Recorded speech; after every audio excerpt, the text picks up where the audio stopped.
1979. The girl stood on the tallest building in the village. She was wearing a white dress, her favorite, a gift from Mother, shortly before she died. Every now and then, a tear dropped down her face, while the wind blew all around, as if trying to comfort her. Her gaze traveled somewhere far away to another world. No hope, no future. It's gone, she thought, looking down on the churchyard. One word kept pounding in her mind: suicide. It's the only way. Nothing can stop me. That's the only way I'll stop hurting, she whispered as her legs shook. She looked at the dark sky. She closed her eyes, and with a sharp jump, she fell. No breath, eyes sealed, the face calm. Alice jumped from the steeple. She wasn't even 15. A year later, Bruce drives his car to Southern California. The weather will be sunny today at the Westpoint beach. The temperature will reach 75 degrees. The whole week will be spring-like temperatures, the newscaster said over the radio. As he sees the small fishing village in the distance, the man is transfixed by the scenery. He makes a spur-of-a-moment decision. He will spend the night at a motel in the area. Arriving at the Westpoint Central Square, he saw from the car window a number of people gathered. They were all crowded outside the church. Their dark attire sparked Bruce's curiosity as he got out of the car. All of them silent. They looked like they were mourning. Some of them sympathized with a middle-aged man standing in the center of the square. He seems in a bad state of mind, Bruce thought. He quickly rushes over to ask a passing bystander. "Sorry, who died?" "A girl died. About a year ago." "I'm sorry. How? What did she die of?" "It doesn't matter," said the passerby thoughtfully and quickly walked away, cutting off the conversation. Strange. He didn't want to talk about it, Bruce thought. The memorial service ended soon. As those present passed in front of him, one after the other, they did not say a word. They didn't look at him, except for one girl who shook her head slightly. Bruce made the same nod with his eyes, and after a while he left. He arrived at the nearest motel. He would leave the next morning. That's what he told the old woman when she asked him how long he was going to stay. "Here are your keys, Mr. Bruce," the woman at the front desk said with a smile. "And what's your job, if I may? You look like a cop." "I'm a writer, but at the moment I'm looking for my inspiration, traveling here and there." "Well, since you're not a cop, fine. Although we are quiet here, all the residents," said the old woman calmly. Bruce started heading towards his room. For a moment, he stopped short and came back asking, "How did the girl die?" "She killed herself. She fell off the bell tower," the woman said, and suddenly her expression darkened. "So bad. How old?" Alice was around 15. "However, suicide is an act of cowardice. Our religion says so," the woman said with a stern tone in her voice. "She would have her reasons. Something would have happened," Bruce said, walking towards the room. An hour later, after he had not managed to write a single word, he went out on the balcony, looking at the port of the village. As the light of day fell, he gazed thoughtfully at the bell tower from afar. "I have to write," he whispered, and after an hour, he fell asleep on the typewriter. It was now dawn. When he opened his eyes, he saw a large white cloud slowly spreading outside the room's window. Bruce saw a fog gradually engulfing the harbor from one end to the other. It poured out more and more, covering the beach, while its passage covered the sparsely populated buildings of the village. The entire Westpoint was transformed into a vast, white veil. It seemed to wipe out every bit of the small community. The thick fog was spreading without stopping. He looked carefully from the balcony to the furthest point that his eye could catch. From the other end of the village, the bell tower could be seen faintly, surrounded by a white cloud. Strange fog, so thick, he thought, and quickly went down to the reception. "Is anybody here?" Bruce said loudly. No one answered. When he opened the door, he immediately felt a touch low at his feet. The old woman from the motel was face down on the front steps, pulling him by the pants. She wasn't talking. She only made inarticulate sounds from her mouth. "Are you okay? What happened?" he said with a worried tone, and anxiously tried to pick her up. She was looking at him scared. Her gaze revealed an unprecedented fear. Her eyes were opening and closing incessantly, as if they were calling for help. Her breathing was getting more and more difficult. A torturous suffocation had taken over. The man immediately ran to the front desk, picked up the phone, out of order. He came back to the woman, and after holding her hand, he started shouting, "Help! Help! Is no one listening?" The old woman's body began to convulse, while blood flowed from her eyes. Her eyelids stopped flickering. They were left wide open. Red tears streamed down her face until her breathing stopped. She had no pulse. The fog was starting to cover her as Bruce tried to help. It was useless. She did not make it. Suddenly, through the low visibility, he saw two cars collide head-on. "Help! Help! My leg!" said a voice from the depth. Bruce immediately ran to the scene of the accident. He opened the door of the crashed car to find a young couple covered in their own blood. They looked unconscious. "Help! My leg got stuck. I'm over here," a voice was heard from the other car. The man saw a faint light. He rushed to help.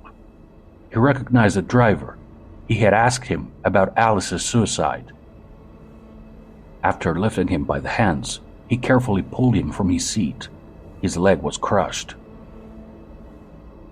"I'm in a lot of pain," said the injured man in a drained voice. "I think I can move." "I'll get help. I'll look for a phone," said Bruce, trying to reassure him. No, there is nothing. We're isolated here. The phones are not working. I don't know what's going on. The fog spreads to the other side of the village. You can't see anything, only the dead. They look dead." The two slowly walked forward, looking for Bruce's car. As they walked around, they saw scattered bodies lying on the ground. They didn't shake. They looked like corpses. A middle-aged man appeared from the depths of the mist. He was dragging his body, and in a hoarse voice, desperately asking for help. Every now and then, his speech was interrupted. He was coughing and spitting blood. "The fog has something," said the man. When they reached him, he was already dead. Bruce looked at him in horror. He remembered his face from the memorial service. "Alice's father?" he asked the injured man. "Yes, that's him," he answered in a sad tone. "Why did the girl kill herself? Don't you know?" "She had problems, and she was telling many lies. She had become the laughingstock of the village. I don't know. Doesn't matter," he said, touching his bruised leg. "Something's going on here," said Bruce. "Maybe the fog is causing something. We'd better find some shelter and escape the madness," he said to him, while the white menace was gradually beginning to envelop them. "Where are you? I can't see you," Bruce said worriedly. Blind moves, unsteady steps, He tried to touch the injured man until he lost his balance. He landed on his body. Through the fog, his face began to show. His eyes were crimson. Blood flowed slowly down his face while foaming from the mouth. Bruce, unable to react, looked at him speechless, almost stunned, as if he had accepted what was happening. A low growl followed in his throat. He had no more breath. His eyes remained open until his end. His death was torturous, Bruce thought. "Who's there?" A woman's voice was heard from the horizon of the dense fog. Bruce turned back. He recognized the form of a girl. Her clothes were stained with blood. He ran to her. "You were in the car. I thought you were dead." "I was unconscious. The blood is not mine, but my colleague is dead. I'm a teacher at the village school," said the girl.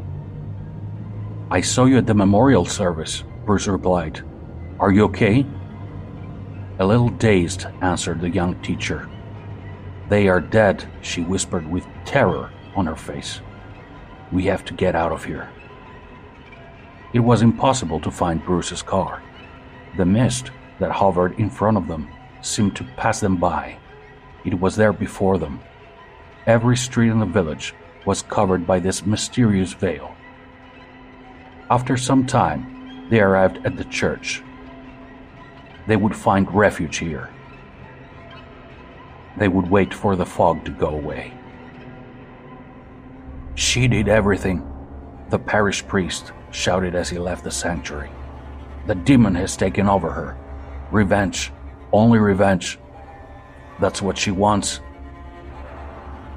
The fog began to penetrate through the half-closed door of the church and surrounded the black-robed priest as if it wanted to warn him about something. He was frantically running around the seats, trying to escape. "Alice, only God can take my life," shouted the priest in a delirium. Bruce and the young teacher tried to approach him, but the white presence left no visibility. They were unable to react. One more dead. With eyes wide open, he stared into the darkness. The thick cloud was slowly disappearing from the hall. "God didn't help him," said the teacher, stunned. Bruce silently observed the corpse of the priest and asked in concern. "He mentioned Alice, said something about revenge. What happened to the girl?" "Dark story," said the teacher. "It seems that the girl was raped." "Who did this to her?" Bruce asked angrily. "She said that the president of the village, Mr. Park, did shameless things to her body. No one ever believed her, a respectable person." I thought, why would Alice tell such a lie? Yes, I had caught her in the past making up stories, but something like this? Never. Her claim must have been true. She must have been telling the truth all along. I went to file a police report. I was told that her testimony was also necessary. I think they took it a bit too far. One day, I met Alice. I spoke to her. I tried to convince her. She didn't want. She was ashamed. She was also afraid of her father's reaction. If he learned something like that, no one knew what he was capable of. In the meantime, the girl became the laughingstock of the village. Alice the liar, she was mocked when seen walking around. No one took her words seriously. A few days later, I heard about the girl's suicide. I didn't know what else to do. "We have to find my car," Bruce said determinedly, and they went out into the courtyard. "Help me! Help!" a voice was heard from above. A man in his 60s, terrified, appeared to be suffocating as he was trapped on the small balcony of the bell tower. Suddenly, the square was beginning to blur from the hazy landscape of fog, while the white cloud headed menacingly towards the bell tower. "Do something! She's coming for me," said the man with a cry of anguish. The two looked up the steeple. "Mr. Park is the president of the village," said the teacher. "He must have been hiding," Bruce said, looking at him. "Why don't you help me?" shouted the president. They couldn't make the slightest move to help. The entire bell tower was gradually lost in the fog. The president was approaching the railing, walking backwards. The fog spread around him. He was completely surrounded. For a moment, Mr. Park could see only two hands and nothing else. They pushed him into the void. Bruce and the young lady saw him fall from above. Immediately, the fog began to move away from the bell tower. The atmosphere of the village changed. The afternoon sun replaced the hazy landscape. The village was bright again. The president was the last victim of the fog.